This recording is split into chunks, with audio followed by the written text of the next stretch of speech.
اللهم صل على محمد وآل محمد وعجل فرجهم. أعوذ بالله من الشيطان الرجيم. بسم الله الرحمن الرحيم. ياسين والقرآن الحكيم إنك لمن المرسلين على صراط مستقيم تنزيل العزيز الرحيم لتنذر قوما ما أنذر آباؤهم فهم غافلون ولقد حق القول على أكثرهم فهم لا يؤمنون إنا جعلنا في أعناقهم أغلالا فهي إلى الأذقان فهم مقمحون وجعلنا من بين أيديهم سدا ومن خلفهم سدا فأغشيناهم فهم لا يبصرون وسواء عليهم أنذرتهم أم لم تنذرهم لا يؤمنون إنما تنذر من اتبع الذكر وخشي الرحمن بالغيب فبشره بمغفرة وأجر كريم. إنا نحن نحيي الموتى ونكتب ما قدموا وآثارهم وكل شيء أحصيناه في إمام مبين. صدق الله العلي العظيم. اللهم صل على محمد وآل محمد وعجل فرجهم.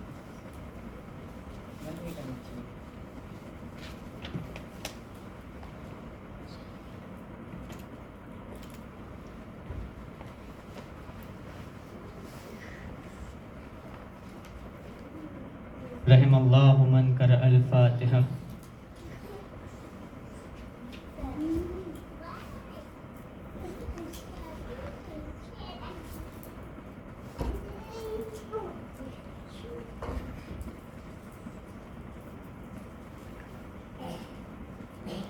اعوذ باللہ من الشیطان الرجیم. بسم اللہ الرحمن الرحیم. الحمد للہ رب العالمین والصلاة والسلام على اشرف الانبیاء والمرسلین وخاتم النبیین ابی القاسم المصطفى محمد. اللہم صل علی محمد وآل محمد وعلى آلہ الطیبین الطاہرین المعصومین لا سیما بقیت اللہ فی الارضین واللعن الدائم على اعدائهم اجمعین من الآن الى قیام یوم الدین. اما بعد فقد قال اللہ تبارک و تعالی فی قرآنہ الحکیم وهو أصدق الصادقين وقوله الحق. أعوذ بالله من الشيطان الرجيم. بسم الله الرحمن الرحيم. يا أيها الذين آمنوا اتقوا الله وكونوا مع الصادقين. ایک صلوات پڑھ دے محمد و آل محمد پر. اللهم صل على محمد و آل محمد وعجل فرجهم. بسم الله الرحمن الرحيم. اللهم كل وليك الحجة ابن الحسن صلواتك عليه وعلى آبائه في هذه الساعة وفي كل ساعة وليا وحافظا وقاعدا وناصرا ودليلا وعينا حتى تسكنه أرضك طوعا وتمتئه فيها طويلا. اللهم صل على محمد وآل محمد وعجل فرجهم. بسم اللہ الرحمن الرحیم. کل کی مجلس میں بیان کیا گیا تھا کہ امام علی علیہ السلام کی وہ حدیث جس میں امام علی علیہ السلام کہتے ہیں کہ جماعت کے ساتھ رہو. فَإِنَّ يَدَ اللَّهِ مَعَ الْجَمَاعَةِ. کیونکہ خداوند متعال جو جم کے ساتھ رہتا ہے ان پر ایک خاص عنایت کرتا ہے. وَإِيَّاكُمْ بِالْفُرْقَةِ. اور تفرقے سے اور دوری ایک دوسرے سے دور ہو جانے سے پرہیز کرو. اور کہتے ہیں کہ فَإِنَّ الشَّاذَّ مِنَ النَّاسِ لِلشَّيْطَانِ كَمَا إِنَّ الشَّاذَّ مِنَ الْغَنَمِ لِلذِّئْبِ. کیوں؟ کیونکہ جو تنہا ہو جاتا ہے انسانوں میں سے وہ شیطان کے لیے اسی طرح سے شکار بن جاتا ہے جیسے اگر کوئی بھیڑ الگ ہو جائے اپنے گروپ سے تو وہ بھیڑیے کا شکار ہو جاتا ہے، وولف کا شکار ہو جاتا ہے. اسی طرح سے جو تنہا ہو جائے گا، جو اکیلا ہو جائے گا انسان، وہ انسان اب شیطان کا شکار بن جائے گا. دیکھیے بہت افسوس کے ساتھ جو آج ہمارے سوسائٹی میں ہو رہا ہے وہ یہی ہے کہ انسان تنہا زندگی کر رہا ہے. اور آج ویسٹ میں اگر ہم لوگ دیکھیں گے تو ویسٹ کی یہ بہت بڑی پرابلم ہے. کل جو ہم نے بیان کیا تھا کہ جس کو گارڈین ویب سائٹ نے نشر کیا ہے اور شیئر کیا ہے سب کے ساتھ میں. کل جو رات میں ہم نے جا کر اس کو آبزرو کیا اور دیکھا ویب سائٹ پہ جا کر, تو وہ ویب سائٹ اس طرح سے لکھتی ہے کہ خود یو کے کی آفیشیل ویب سائٹ یہ لکھتی ہے کہ پر پرسن, ہر ایک بندہ جو تنہا زندگی کر رہا ہے, یو کے گورنمنٹ ہر بندے کے پیچھے 9,500 سم تھنگ پاؤنڈ جو ہے وہ خرچہ کرتی ہے. تو اگر جس طرح سے یہ گارڈین ویب سائٹ کہہ رہی ہے کہ 65 ملین کی آبادی کا یہ کنٹری, اس میں سے 9 ملین لوگ تنہا زندگی کر رہے ہیں, تو 9 million multiply by 9,500 pound per year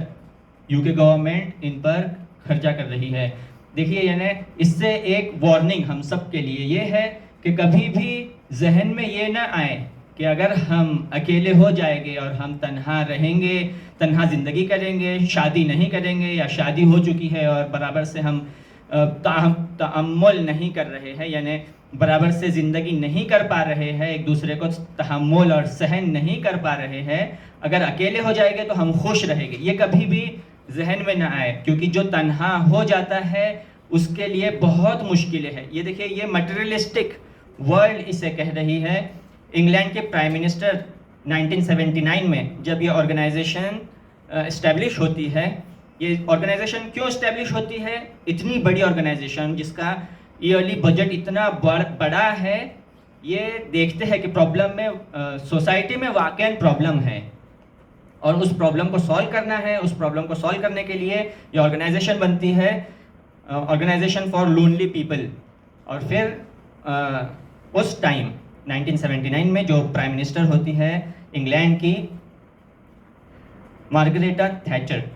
یہ کہتی ہے کہ ماڈرن دنیا کی ایک بہت بڑی مشکل اور بہت بڑی کڑواہٹ تنہائی ہے.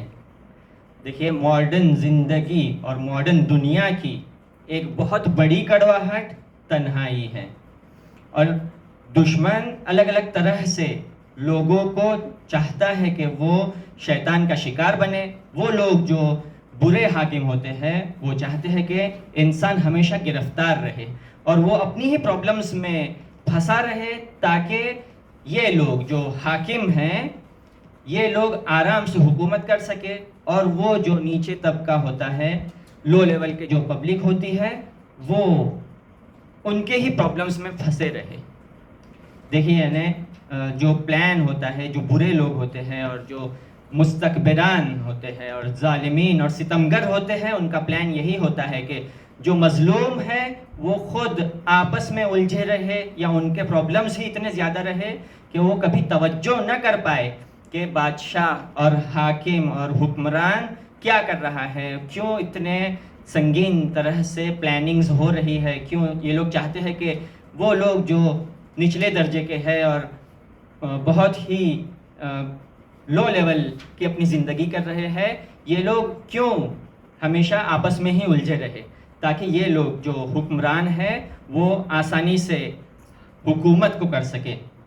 اس کے بعد میں ہم لوگ دیکھتے ہیں کہ انسان کو تحمل نہیں کر سکتا, اسی لیے ویسٹ میں اگر ہم لوگ دیکھیں گے تو انسان کتے بلیوں کے ساتھ زندگی کرنا پسند کرتا ہے, لیکن انسان کے ساتھ زندگی نہیں کر رہا. یعنی والدین اپنے بچوں سے جدا ہو گئے ہیں, وائف ہسبینڈ سے جدا ہو گئی ہے اور سب تنہا زندگی کر رہے ہیں. اس کی وجہ سے جو پرابلمز آتی ہے جیسے ڈپریشن ہونا اور دوسرے پرابلمز ہوتے ہیں, کنٹری میں ریپ کا جو پروپورشن ہوتا ہے وہ بہت زیادہ بڑھ جانا, یہ سارے پرابلمز.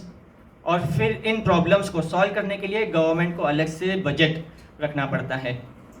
آج دیکھیں کہ دین کیوں اتنا شوق دلا رہا ہے کہ جمع رہے. انسان ہمیشہ یعنی دین اسلام پسند کرتا ہے کہ انسان ہمیشہ جمع رہے, جم کے ساتھ میں رہے. اس کے لیے بہت الگ الگ حدیثیں ہم لوگوں کو دینی متون میں ملتی ہے, جس میں اگر ہم لوگ آبزرو کریں گے تو ایک مرتبہ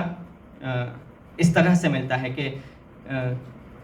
نماز جماعت کا ثواب بہت زیادہ بیان کیا گیا ہے. اس میں بھی اگر نماز جماعت میں 10 لوگوں سے زیادہ بڑھ جائے تو اس کا ثواب اتنا زیادہ ہے کہ جن و انس مل کر بیٹھے اور ثواب لکھنا چاہے تو وہ لوگ ثواب کو لکھ نہیں سکتے، حتیٰ یہاں تک کہ کہا گیا ہے کہ وہ تصور نہیں کر سکتے۔ دیکھیے پیغمبر اکرم صلی اللہ علیہ وآلہ وسلم، اللہم صلی علی محمد وعلی محمد وعجل فرجہم، نماز جماعت جب برپا کیے کرتے تھے تو ہمیشہ دھیان رکھتے تھے کہ کون آ رہا ہے کون نہیں آ رہا ہے۔ اگر کوئی نہیں آتا تھا تو پوچھا کرتے تھے کہ کیوں فلان شخص نہیں آیا، کیا کوئی پرابلم اسے پیش آئی ہے، کیا وہ کسی مومن کے ساتھ اس نے جھگڑا کر لیا ہے، پرابلم کیا ہے، پرابلم کو پتہ کرتے تھے اور سالو کرنے کی کوشش کرتے تھے۔ اور اسی طرح سے اگر ہم لوگ دوسرے حدیثوں میں دیکھیں گے کہ اصول کافی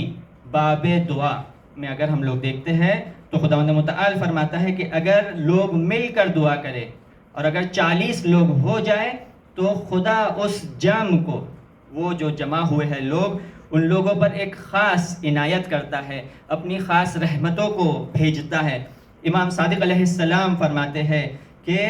میرے بابا امام باقر علیہ السلام جب بھی چاہتے تھے کہ کوئی دعا کرے تو اپنے گھر والوں کو سب کو بلایا کرتے تھے، جتنے بھی لوگ ہوا کرتے تھے ان سب سے کہتے تھے کہ میں دعا کرتا ہوں، آپ سب مل کر آمین کہے۔ تو دیکھیے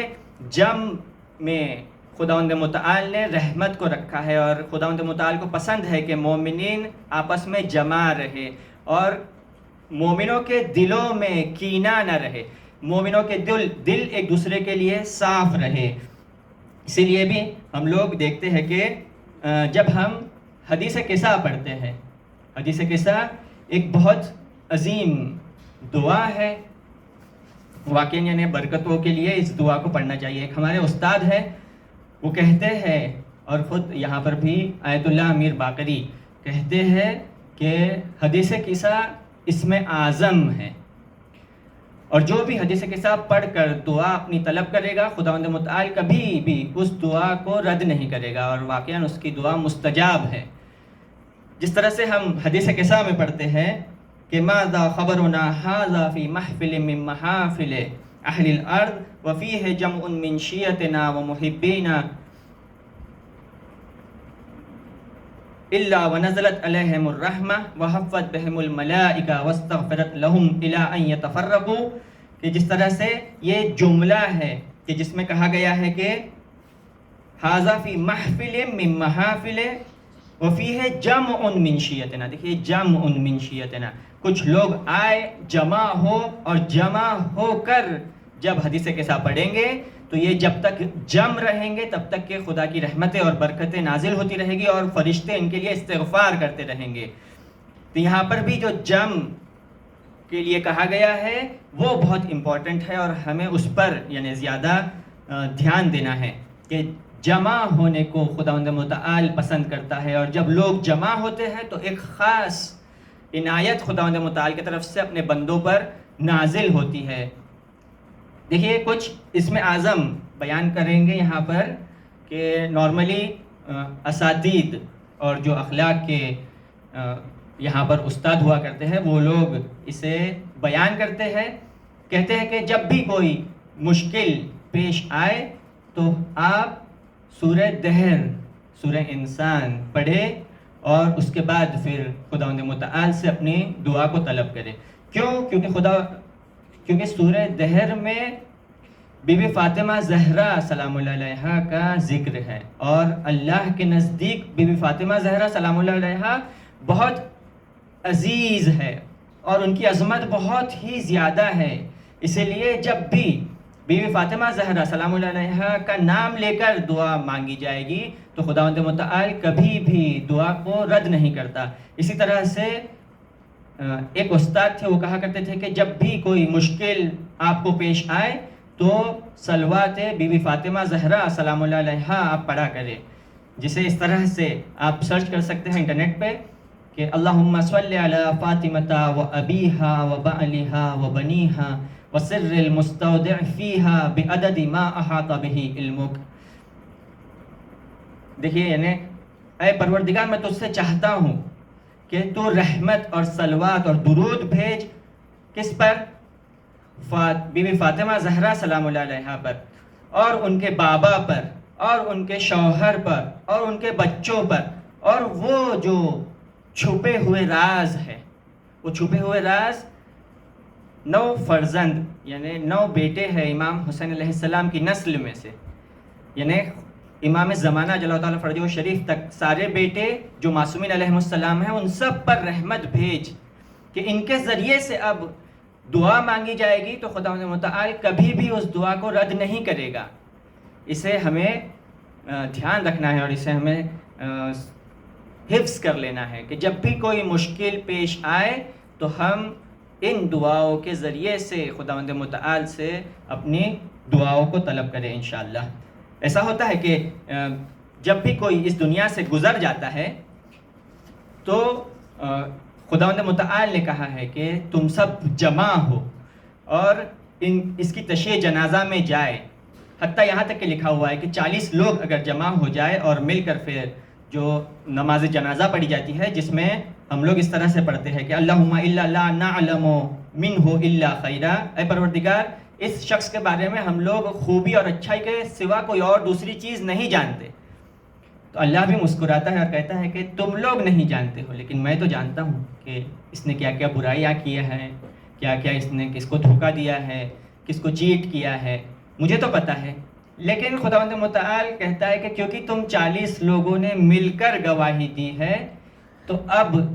تمہاری شہادت کے وجہ سے میں اس کے گناہوں کو معاف کر رہا ہوں۔ دیکھیے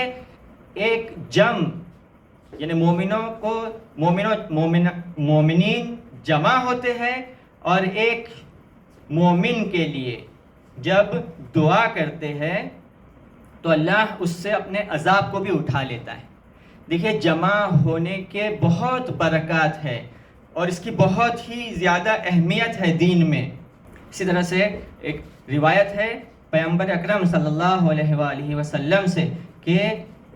آپ فرماتے ہیں کہ کلو جمیعا ولا تفرقوا فإن برکۃ مع الجماعہ، اے لوگو جب تم کھانا کھانے بیٹھو تو ایک ساتھ کھانا کھانے بیٹھو، اور الگ الگ اور تنہا کھانا کھانے نہیں بیٹھو۔ کیوں؟ کیونکہ اللہ اس جم پر جو ساتھ مل کر بیٹھتے ہیں ان پر برکت اپنی نازل کرتا ہے۔ اسی طرح سے ہم لوگ دیکھتے ہیں کہ خود پیغمبر اکرم فرماتے ہیں کہ فَإِذِ اجْتَمَعُوا عَلَيْهَا نَظَرَ عَلَيْهِمْ بِالرَّحْمَةِ فَيَغْفِرُ لَهُمْ، بس جب تم جمع ہوتے ہو تو خداوند متعال رحمت کی نظر کرتا ہے اور فرشتے تمہارے لیے استغفار کرتے ہیں۔ بس دیکھیے جمع ہونے کو بہت زیادہ اہمیت دی ہے دین نے۔ کوئی سوال کرے کہ اے خدا ہم تو سفرے پر بیٹھے ہیں، ہم نہ ہی کوئی ذکر کر رہے ہیں اور نہ ہی ہم قرآن پڑھ رہے ہیں، تو پھر تو کیوں گناہوں کو معاف کرتا ہے اور رحمت کی نگاہ کرتا ہے؟ تو خدا کہتا ہے کہ تم لوگ ساتھ میں بیٹھے، مومنین ایک ساتھ بیٹھے، یہی چیز مجھے بہت زیادہ پسند ہے۔ آج ہم اپنے گھروں میں اگر غور کریں گے تو ہم پائیں گے کہ سفرہ ہمیشہ لگا ہوا ہے۔ آج کل تو گھروں میں ڈائننگ ٹیبل ہوا کرتا ہے تو ہمیشہ سفرہ لگا ہی ہوتا ہے، جس سے ایک بندہ آتا ہے اور وہ اپنا کھانا کھاتا ہے، وہ چلا جاتا ہے، دوسرا بندہ اس کے ٹائم کے مطابق یعنی اگر لیٹ تک سوتا رہا تو اٹھتا ہے اور پھر وہ فریش ہو کر آتا ہے، وہ اپنا ناشتہ اور بریک فاسٹ کرتا ہے، پھر وہ چلا جاتا ہے اپنے کام کے لیے، پھر دوسرے فیملی ممبرس اسی طرح سے ایک کے بعد ایک آتے ہیں اور الگ الگ سب لوگ اپنے کھانا کھا رہے ہیں، بریک فاسٹ کر رہے ہیں اور دوسری چیزیں، لیکن سب الگ الگ اور تنہا آ رہے ہیں۔ لیکن اگر تھوڑا سا شیڈیولنگ کی جائے تو یہی شیڈیولنگ کرنا بہت زیادہ برکتیں اور نعمتیں نازل ہونے کا سبب بنتی ہے۔ تو انسانوں کو چاہیے اور مومنوں کو چاہیے کہ ساتھ مل کر کھانا کھائے، ساتھ مل کر ہر کام کو کرے تاکہ خداوند متعال کی خاص برکتیں ہم پر نازل ہو۔ دیکھیے اور یہ بات کو ہمیشہ دھیان رکھے کہ اللہ جم کو پسند کرتا ہے۔ عزاداری جب ہم لوگ کرتے ہیں تو سب جمع ہو، پورے لوگ ایک ساتھ جمع ہو، ایسا نہ ہو کہ فلان کی طرف سے مجلس ہے تو میں نہیں جاؤں گا، یا وہ شخص کے ساتھ میں وہ شخص کی طرف سے مجلس ہے کیونکہ میں اس کے ساتھ میں میرا جمتا نہیں ہے تو میں نہیں جاؤں گا. نہیں، بلکہ ایک دوسرے کو معاف کرنا سیکھے، ایک دوسرے کی غلطیوں کو بخشے، معاف کرے، اور ایک دوسرے پر شفقت کے ساتھ اور رحمت کے ساتھ پیش آئے. اسی لیے کہا جاتا ہے کہ جو اب بندوں کے ساتھ رحم کے ساتھ پیش آئے گا، خداوند متعال بھی اس پر، جو دوسروں کے ساتھ میں رحم کے ساتھ پیش آتا ہے، اللہ بھی اس پر اپنا رحم اور رحمتیں نازل کرے گا اس پر. دیکھیے کچھ دوسرے ایگزامپلس آپ کے سامنے دیتے ہیں کہ ایک مرتبہ امام صادق علیہ السلام اپنے ایک صحابی فضیل ابن یسار سے پوچھتے ہیں کہ کیا آپ لوگ بھی جمع ہوتے ہو اور کیا آپ لوگ بھی مجلسوں کو برپا کرتے ہو؟ تو امام صادق علیہ السلام مومنوں کی جمع ہونے کو بہت پسند کرتے ہیں، اسی لیے پوچھ رہے ہیں کہ اتجلسون اتحدثون، کیا آپ لوگ جمع ہوتے ہو، کیا آپ لوگ ہم اہل بیت اطہار کا ذکر کرتے ہو؟ تو فضیل جواب دیتے ہیں کہ جی مولا، ہم یہ کام کرتے ہیں. تو امام صادق علیہ السلام فرماتے ہیں کہ الا انی احب تلک المجالس، کہ یاد رکھو کہ ہمیں یہ مجلسیں بہت زیادہ پسند ہے، یعنی آپ لوگوں کا ملنا اور ہمارے بارے میں گفتگو کرنا بہت زیادہ پسند ہے. دیکھیے یعنی جب ملتے ہیں تو ایسا نہ ہو کہ صرف اپنی ہی آپس کی بات کر لے اور وہاں سے چلے جائے، نہیں، بلکہ حدیثوں میں ملتا ہے کہ کم سے کم جب ملے تو بیٹھ کر ایک دو صلوات پڑھ لیا کرے، تاکہ یعنی جب شروع میں مجلس یا وہ میٹنگ جب شروع ہوتی ہے تو شروع میں ان اللہ و ملائکتہ یصلون علی النبی یا ایھا الذین آمنوا صلوا علیہ وسلموا تسلیما اللہم صل علی محمد وآل محمد وعجل فرجہم، یہ آیت پڑھ لیا کرے اور ایک صلوات بھیج دیا کرے. اور جب ختم ہو بیٹھنا مومنوں کا تو ایک دعا امام زمانہ عجل اللہ تعالیٰ فرجہ شریف پڑھ کر اس میٹنگ کو، اور یہ جو ہم لوگ آ کر بیٹھے ہیں اور ملے ہیں، اسے اس طرح سے ختم کرے تاکہ خداوند متعال شروع سے آخری تک اس میٹنگ کو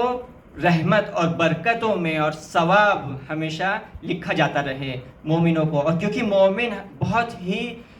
کیس ہوتا ہے، یعنی چالاک ہوتا ہے اور ہمیشہ چاہتا ہے کہ وہ زیادہ فائدہ حاصل کرے، اور کیونکہ ہم اس دنیا میں آئے ہیں اور دنیا میں ہمیں خداوند متعال کی خوشنودی کو حاصل کرنا ہے اور قرب اللہ کو ہمیں پانا ہے، تو ان چیزوں کا بہت ہمیں دھیان رکھنا ہوگا. اسی لیے پھر ہم لوگ جب مجلسوں میں بیٹھے، کوئی بھی میٹنگ میں جب بیٹھے تو وہ اہل بیت اطہار کے نام سے شروع ہو اور انہی کے نام پر ختم ہو. اسی لیے پھر ہم لوگ دیکھتے ہیں کہ امام صادق علیہ السلام یہ جو کہہ رہے ہیں کہ میں ان مجلسوں کو پسند کرتا ہوں، کیا امام صادق علیہ السلام وہاں کے دروازوں کو یا فرش کو یا دیوار کو پسند کرتے ہیں؟ نہیں، وہ مومنوں کے جمع ہونے کو پسند کرتے ہیں. بس مومنوں کو جمع ہونا یہ بہت ہی امپورٹنٹ ہے، اور شیطان ایک طرف سے آتا ہے اور یہ جمع ہونے کو وہ توڑتا ہے، اور وہ یہ نہیں چاہتا ہے کہ مومنین جمع ہو ایک جگہ پر، ان کے دل نزدیک آئے.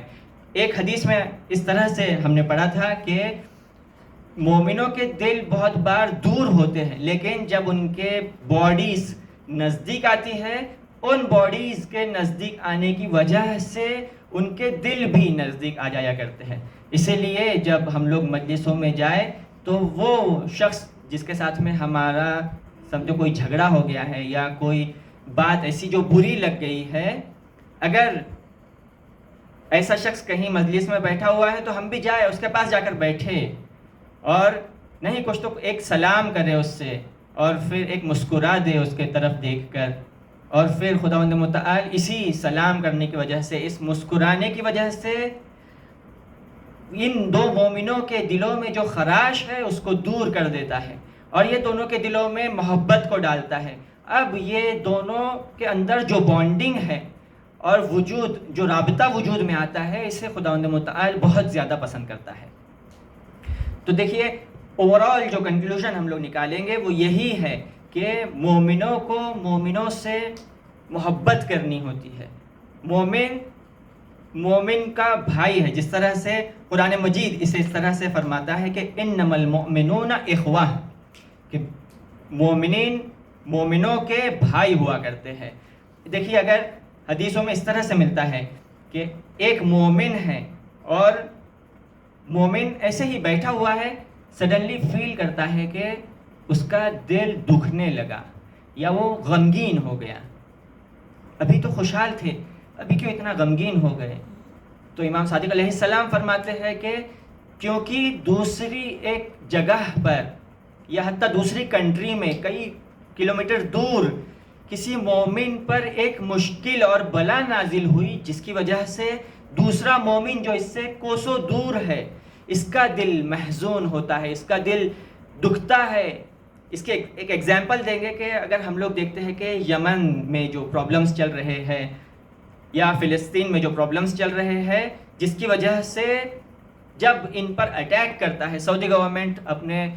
جیٹ فائٹرز بھیجتی ہے اور یمنی لوگوں پر اٹیک ہوتا ہے اور وہاں کے لوگ اس طرح سے بے گھر ہو جاتے ہیں اور ہاسپٹلز پورے بھرے ہوئے ہیں اور اتنی مشکلیں ہیں وہاں پر، تو ایک مومن جب یہ دیکھتا ہے تو اس کا دل بہت دکھتا ہے. یہ کیوں دل دکھ رہا ہے؟ کیونکہ یہ دونوں کے بیچ ایک روحانی کنیکشن ہے جس پر ہم لوگوں نے غور نہیں کیا. لیکن اگر ہم غور کریں تو ہم سارے مومنین پوری ورلڈ میں جتنے بھی مومنین ہیں یہ پورے ایک باڈی کی طرح ہے. اگر باڈی کا کوئی حصہ درد کرتا ہے تو دوسرا حصہ بھی آرام سے نہیں بیٹھ سکتا. جیسے اگر آنکھ درد کر رہی ہے تو سر میں بھی درد شروع ہو جاتا ہے. اگر پیر درد کر رہا ہے تو آنکھوں کو بھی نیند نہیں آتی ہے. یہ کیوں اس طرح سے ہے؟ کیونکہ یہ دونوں کے اندر بہت زبردست کنیکشن ہے. بس مومن اور مومنوں کے بیچ میں بھی زبردست کنیکشن ہوتا ہے. اسے یعنی ہمیں جاننا ہے اور اسے ہمیں پہچاننا ہے. اور پھر امام صادق علیہ السلام فرماتے ہیں کہ اگر ایک مومن دوسرے مومن کو گرفتاریوں میں دیکھے اور پریشان نہ ہو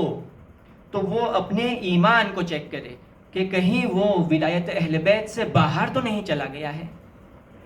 اس کے بعد وہ کہتے ہیں کہ اگر ایک مومن دوسرے مومن کو گرفتار ہوتے ہوئے دیکھے، اس کو مشکلوں میں دیکھے، اس کو پرابلمس میں دیکھے، اس کی پرابلم کو سولو کر سکتا ہے. لیکن اگر سولو نہیں کرے تو پھر یہ خود کے مومن ہونے پر اور مسلمان ہونے پر شک کرے. یعنی دیکھیے امام صادق علیہ السلام جو صادق آل محمد ہے، جسے سب سے سچا کہا گیا ہے، یہ شخصیت کہہ رہی ہے کہ اگر ہم دوسرے مومن بھائی کو پرابلم میں دیکھیں اس کا پرابلم سولو کر سکتے ہیں، لیکن اگر پرابلم کو سولو نہیں کرے تو پھر ہم مومنوں کے کیٹیگری سے باہر ہو جاتے ہیں. اسے ہمیں دھیان رکھنا ہے، اسے ہمیں سمجھنا ہے. اسی طرح سے یہ کنیکشن کو اگر زیادہ اچھی طرح سے ہمیں سمجھنا ہے تو یہاں پر جو وار ہوئی تھی ایران عراق وار، اس میں ہم نے بہت سے ایسے ایگزامپلس دیکھے ہیں کہ ایک بچہ جاتا ہے لڑائی کرنے، فرنٹ پر میدان جنگ میں جاتا ہے اور جا کر جنگ کرتا ہے، اور جب بچہ شہید ہوتا ہے میدان جنگ میں تو اس کے ماں باپ جو کہ اس سے کئی کلومیٹر دور ایک گاؤں میں زندگی کر رہے ہیں یا کوئی شہر میں زندگی کر رہے ہیں، ماں کا دل بہت پریشان ہو جاتا ہے یا باپ کا دل دکھنے لگتا ہے. ہم لوگ یہ دیکھتے ہیں اور ہم نے یہ دیکھا ہے. ایک مرتبہ ایک شہید جاتے ہیں میدان جنگ میں، جا کر فائٹ کرتے ہیں انہی عراقیوں کے ساتھ میں. جب فائٹ کرتے ہیں تو ان کے بابا کہتے ہیں کہ میں سویا ہوا تھا اور میں خواب میں دیکھتا ہوں کہ جنگ چل رہی ہے، اور تبھی خواب میں دیکھتے ہیں کہ ان کے بچے کو آ کر گولی لگتی ہے.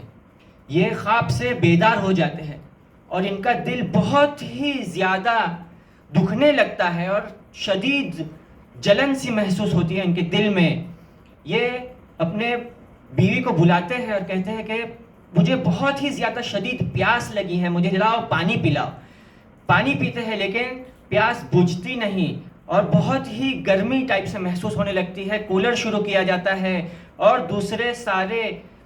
چیزوں کو وہ انجام دیتے ہیں، ٹھنڈے پانی سے نہا کر آتے ہیں، پھر بھی وہ کہتے ہیں کہ مجھے وہ جو گرماہٹ محسوس ہو رہی ہے اور وہ جو میرے دل میں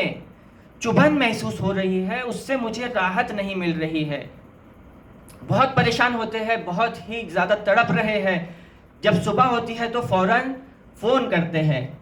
کہ سب خیریت تو ہے، کیا میرا بچہ صحیح و سالم تو ہے؟ تو پھر یہ کہتے ہیں کہ مجھے خبر دی گئی کہ میرا بچہ شہید ہو گیا ہے. دیکھیے یہ کنیکشن جو والدین اور بچوں کے بیچ میں ہوا کرتا ہے یہ بہت ہی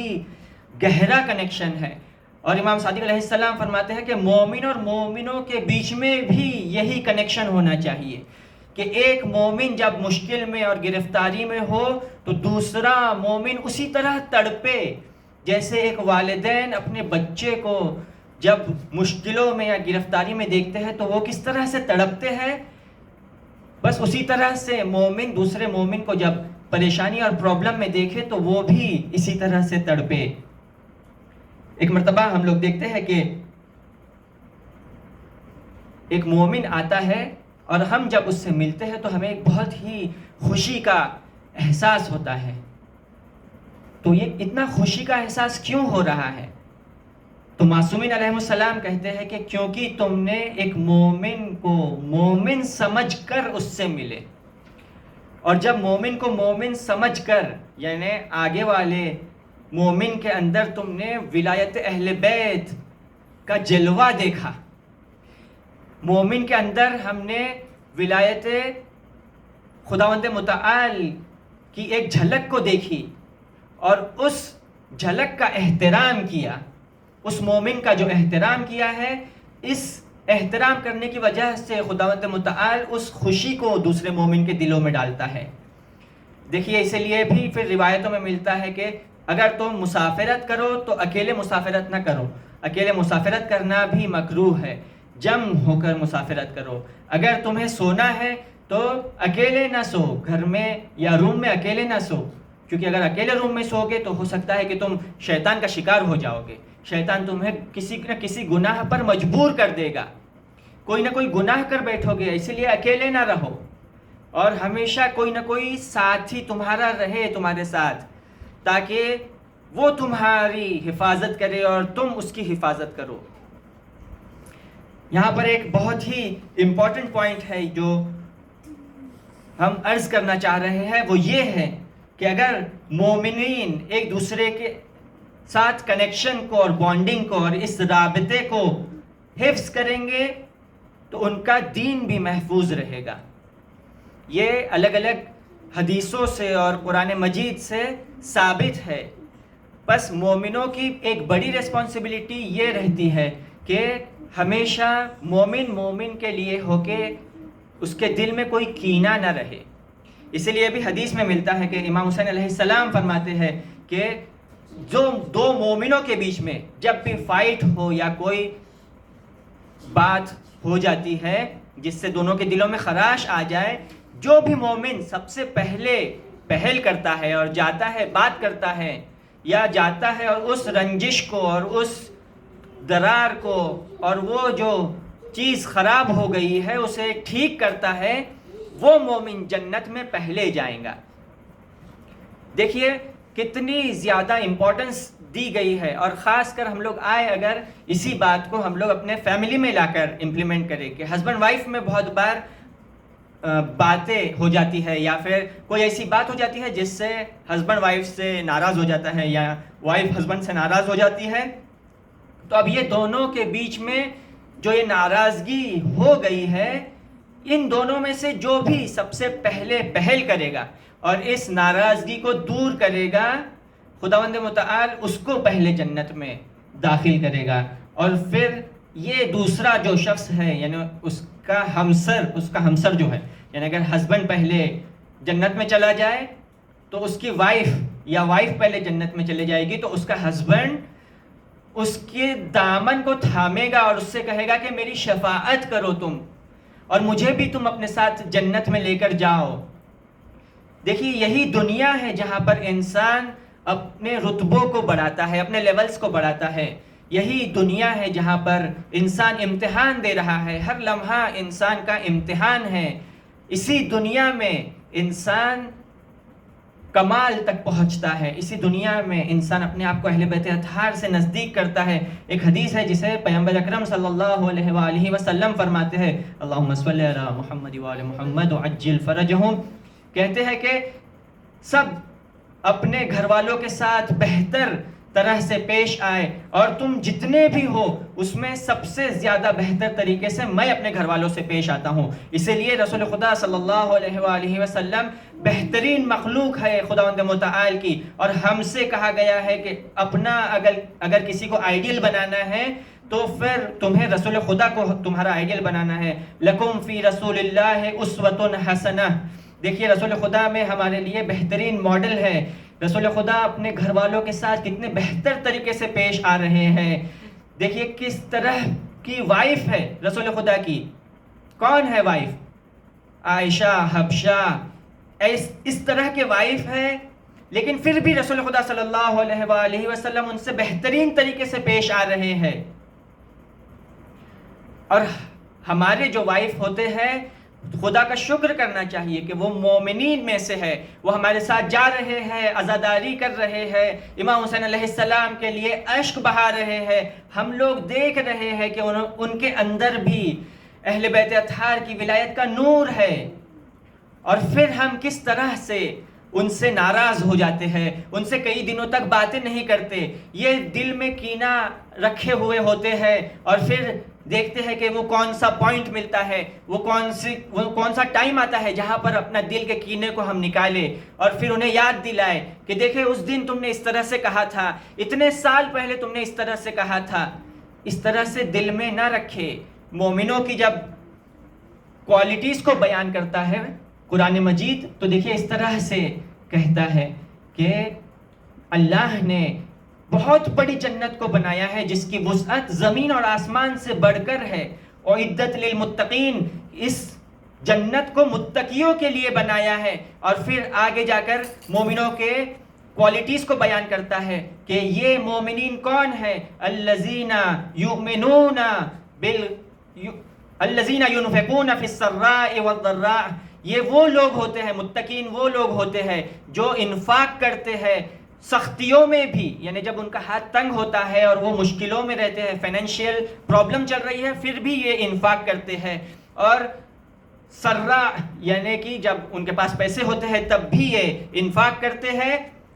والعافین عن الناس، لوگوں کو معاف کر دیتے ہیں۔ دیکھیے بہت بڑی کوالٹی ہے متقی کی کہ وہ لوگوں کو معاف کرتے ہیں۔ ہم اپنے آپ کو چیک کریں کہ کیا ہمارے اندر یہ کوالٹی ہے، کیا ہم لوگوں کو معاف کر دیتے ہیں یا وہ باتوں کو دھیان میں رکھتے ہیں اور اتنے دنوں بعد اور اتنے ٹائم کے بعد پھر یاد دلاتے ہیں کہ دیکھیے تم نے اس طرح سے کیا تھا، تم نے اس دن اس طرح سے مجھے تانا دیا تھا، اس طرح سے تم نے میرے ساتھ بات کی تھی، تم نے اس طرح سے میرے ممی کے ساتھ بات کی تھی۔ کیا اس طرح کے لوگ ہوتے ہیں متقی؟ نہیں۔ متقیوں کی کوالٹیز جب قرآن بیان کر رہا ہے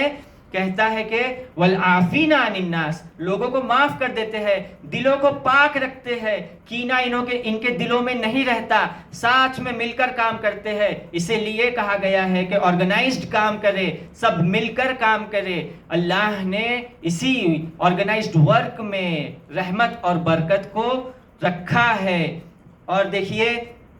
سب سے بڑی بات کہ اللہ جب مومن اور مومن کے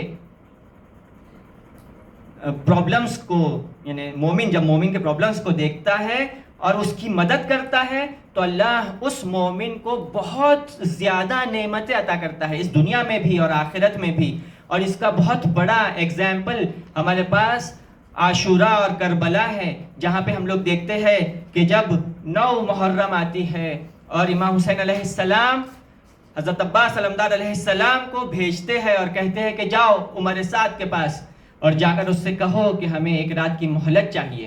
کیونکہ امام حسین علیہ السلام کو پتا تھا کہ کوفہ سے حکم آ چکا ہے کہ امام حسین علیہ السلام کے ساتھ جتنی جلدی ہو سکے جنگ کرے، اور بہت ممکن تھا کہ اسی شب یعنی شب عاشور حملہ ہو جاتا، لیکن حضرت امام حسین علیہ السلام نے حضرت عباس علمدار علیہ السلام کو بھیجا اور عمر سعد سے کہا کہ ہمیں ایک رات کی مہلت چاہیے، اور ریزن کیا بتایا؟ کیونکہ انی احب الصلاۃ، مجھے نماز سے محبت ہے، مجھے خداوند متعال سے راز و نیاز کرنے سے محبت ہے، میں چاہتا ہوں کہ اللہ سے باتیں کروں، میں چاہتا ہوں کہ اپنی ایک رات عبادتوں میں گزاروں، مجھے عبادت کرنے سے محبت ہے۔ ہم اگر واقعاً امام حسین علیہ السلام کے چاہنے والے ہیں تو ہمیں بھی نماز سے محبت ہونی چاہیے، ہمیں بھی عبادتوں سے محبت ہونی چاہیے، ہمیں بھی اللہ سے راز و نیاز کرنے میں لذت ملنا چاہیے۔ اور پھر ہم لوگ دیکھتے ہیں کہ کس طرح مومن کو چاہتا ہے اور مومن کے لیے کس طرح سے پریشان ہوتا ہے۔ دیکھیے شب عاشور ہے اور ساری بیویاں اپنے خیموں میں جا چکی ہے، اب خیموں میں ماں اپنے بچوں سے کہہ رہی ہے،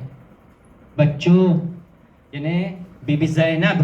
اور محمد سے کہہ رہی ہے، میرے بچوں کل امام حسین علیہ السلام میدان جنگ میں جائے گے، کہیں ایسا نہ ہو کہ جناب علی اکبر علیہ السلام تم سے پہلے چلے جائے، کہیں ایسا نہ ہو جناب قاسم علیہ السلام تم سے پہلے چلے جائے، تمہیں پہل کرنا ہے، تمہیں پہلے جانا ہے، تمہیں آگے بڑھنا ہے، تمہیں جناب جعفر طیار کے جوہروں کو میدان جنگ میں دکھانا ہے، تمہیں اپنے نانا امام علی علیہ السلام کی شجاعت کے جوہر میدان جنگ میں دکھانے ہیں۔ کل جب میدان جنگ میں جانا تو جب رجس پڑھنا تو امام علی علیہ السلام کی شجاعت کے بھی رجس پڑھنا، امام علی علیہ السلام کے فضائل بھی بیان کرنا۔ کل جب میدان جنگ میں جانا تو تم یہ ساری چیزوں کو کرنا۔ مائیں ہر خیمے میں مائیں اپنے بچوں کو آمادہ کر رہی ہے۔ یہ کیوں آمادہ کر رہی ہے؟ کیونکہ یہ مومن سے محبت کرتا ہے، اس بات کا ہمیں درس دیا جا رہا ہے۔ کیوں آتے ہیں حبیب ابن مظاہر امام حسین علیہ السلام پر اپنے آپ کو فدا کرنے کے لیے؟ امام حسین اور حبیب ابن مظاہر میں کیا رشتہ ہے؟ امام حسین اور حبیب ابن مظاہر میں ایک مومن کا دوسرے مومن سے جو رشتہ ہوتا ہے وہی ہے۔ آج ہمارا رشتہ امام حسین علیہ السلام سے کیا ہے؟ ہمیں وہ خود اپنے نفس کے اندر اور اپنے وجود میں چیک کرنا ہے کہ میرا رشتہ امام حسین علیہ السلام کے ساتھ کتنا گہرا ہے، میں کتنا امام حسین علیہ السلام کو چاہتا ہوں، میں اپنے ڈیزائرز کو کتنا پامال کرتا ہوں، اور امام حسین علیہ السلام جو چاہتے ہیں اس پر کتنا عمل کرتا ہوں، مجھے یہ دیکھنا ہے۔ ہم لوگ دیکھتے ہیں کہ جب عاشور کا وہ دن آیا کہ سارے اصحاب میدان جنگ میں جا چکے اور شہید ہو گئے، اور اب بنی ہاشم ایک کے بعد ایک کر کے میدان جنگ میں جا رہے ہیں۔ سب سے پہلے جناب علی اکبر علیہ السلام گئے جنگ میں، میدان جنگ میں، اور شہید ہوئے، اور اس کے بعد جناب قاسم علیہ السلام کی باری آئی۔ اب بی بی زینب سلام اللہ علیہ اپنے بچوں کو لے جاتی ہے، خیموں میں جا کر آمادہ کرتی ہے، انہیں نئے لباس پہناتی ہے، عطر لگاتی ہے، آنکھوں میں سرما لگاتی ہے، اور اب بچوں کو لے کر آتی ہے امام حسین علیہ السلام کے خیمے پہ، اور کہتی ہے کہ جاؤ اپنے ماموں سے جا کر اجازت طلب کرو، مجھے پتا ہے ماموں جان تمہاری اجازت نہیں دیں گے، اپنے ماموں جان کو بی بی فاطمہ زہرا کا واسطہ دینا اور اجازت طلب کرنا۔ بی بی زینب سلام اللہ علیہا خیمے کے باہر کھڑی ہے، دعا کرتی ہے، خدایا مجھے بھی ایک حصہ اس عظیم قربانی میں مجھے بھی عطا فرما، مجھ سے اس چھوٹی سی قربانی کو قبول کر لے۔ لیکن تبھی بی بی زینب دیکھتے ہیں کہ بچے مایوس ہو کر سر جھکا کر خیمے سے واپس آ رہے ہیں، دوڑ کر جاتی ہے، بچوں کو پوچھتی ہے کیا ہوا میرے بچوں، کیوں اس طرح سے سر جھکا کر باہر آئے ہو؟ کہتے ہیں ماموں جان نے اجازت نہیں دی۔ بی بی زینب سلام اللہ علیہا بچوں کا ہاتھ پکڑ کر امام حسین علیہ السلام کے پاس لے کر آتے ہیں، کہتے ہیں کہ جب جناب اکبر علیہ السلام آئے تھے تب تو آپ نے دیر نہیں کی، فوراً اجازت دے دی۔ جب جناب قاسم علیہ السلام آئے اور آ کر تم سے اجازت مانگی، ٹھیک ہے تم نے تاخیر کی لیکن بعد میں تو اجازت دے دی، میرے بچوں کو بھی اجازت دے دو، کہیں قیامت کے دن جب بی بی فاطمہ زہرا آئے گی تو میں بی بی فاطمہ زہرا کو کیا منہ دکھاؤں گی، یہ کیا کہوں گی کہ امام حسین علیہ السلام کے بچے میدان چلے گئے اور تمہارے بچے سلامت رہے، میں کیا جواب دوں گی۔ امام حسین علیہ السلام نقل کیا ہے کچھ مورخین نے کہ امام حسین علیہ السلام نے کہا کہ شاید تمہارے ہمسر عبداللہ راضی نہ ہو، تو بی بی زینب کہتی ہے کہ جب میں مدینے سے نکل رہی تھی تو عبداللہ نے کہا تھا کہ ایک وقت وہ اگر آ جائے کہ جنگ ہو جائے تو ان دونوں بیٹوں کو اپنی طرف سے امام حسین پر قربان کر دینا، عبداللہ راضی ہے۔ اور پھر جیسے ہی امام حسین علیہ السلام سنتے ہیں کہ عبداللہ بھی راضی ہے تو امام حسین علیہ السلام زار زار رونے لگتے ہیں کہ یہ کیا وقت آ گیا کہ میری بہن کو اپنے چھوٹے چھوٹے بچوں کو میدان میں بھیجنے کی نوبت آ گئی۔ ہم دیکھتے ہیں کہ بی بی زینب نے اپنے ہاتھوں سے دونوں بچوں کو میدان کی طرف بھیجا اور دیکھ کر پھر واپس خیمے میں پلٹ گئے، ایک سجدگاہ بچھایا اور نماز میں مشغول ہو گئے۔ ہم دیکھتے ہیں کہ بچے جاتے ہیں میدان میں اور اس طرح سے رجس پڑھتے ہیں، ان تذکرونی فانا ابن جعفر شہید صدق فی الجنان ازہر، اگر تم مجھے نہیں جانتے تو جان لو کہ میں جناب جعفر طیار کا بیٹا ہوں، وہی جعفر طیار جو سچے شہید ہے اور جنت میں وہ اپنے سبز پروں کے ساتھ اڑ رہے ہیں، اور یہ ہمارے لیے کافی ہے کہ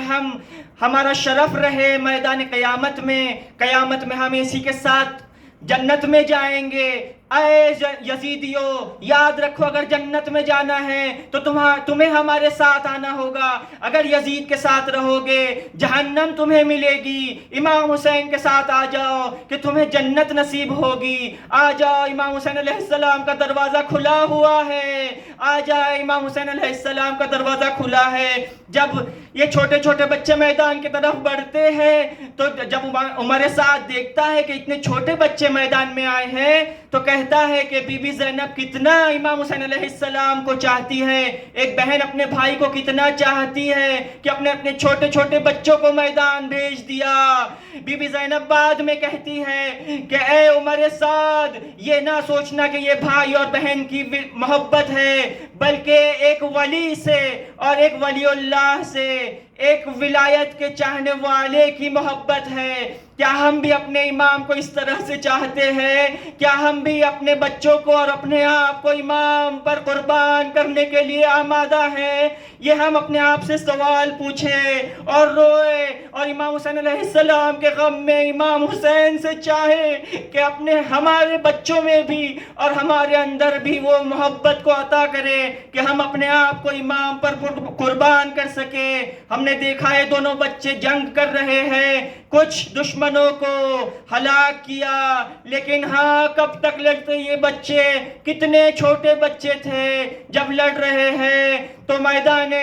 جہاد میں گرتے ہیں، آواز دیتے ہیں مامو جان مدد کرنے آئے، امام حسین علیہ السلام دوڑتے ہیں، جا کر بچوں کو اپنے گود میں لیتے ہیں، میں خیموں کی طرف آ رہے ہیں، ساری بیویاں آتی ہیں بچوں کو لینے کے لیے، دیکھتے ہیں بی بی زینب نہیں ہے، ساری بیویاں کہتی ہیں بی بی زینب کہاں ہے؟ دیکھتے ہیں بی بی زینب سجدگاہ پر ہے اور اپنے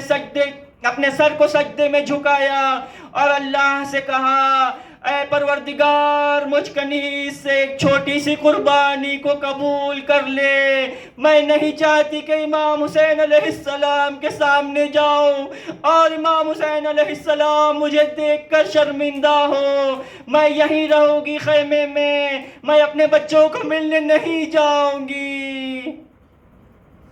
الا لعنت اللہ علی القوم الظالمین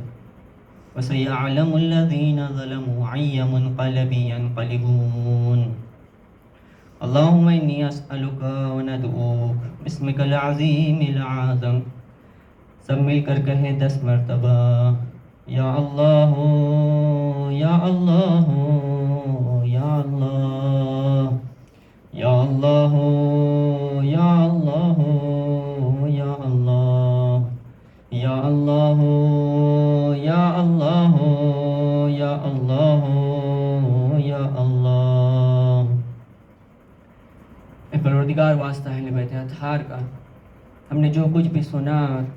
پڑھا ہے اس پر ہمیں عمل کرنے کی توفیق عطا فرما۔ اے پاک پروردگار، مومنوں اور مومنوں کے بیچ یہ جو بانڈنگ اور کنیکشن اور رابطہ ہے اسے مضبوط سے مضبوط بنا۔ اے پاک پروردگار، جو بھی مومنوں مومنات کے درمیان کینہ اور بغض ہے اسے دور کر دے۔ اے پاک پروردگار، اسی مومنوں کی بانڈنگ کی وجہ سے اور اس کنیکشن کی وجہ سے امام زمانہ جل اللہ تعالیٰ فرجہ شریف کا ظہور جلد از جلد فرما، ان کے ناصروں میں ہمارا شمار فرما۔ اے پاک پروردگار، پرچم اسلام کو سر بلند فرما، پرچم کفر و نفاق کو سر نگو کر دے۔ 1 مرتبہ سورہ حمد اور 3 مرتبہ سورہ توحید کی تلاوت فرما کر کل مومنین والمومنات کو بخش دے۔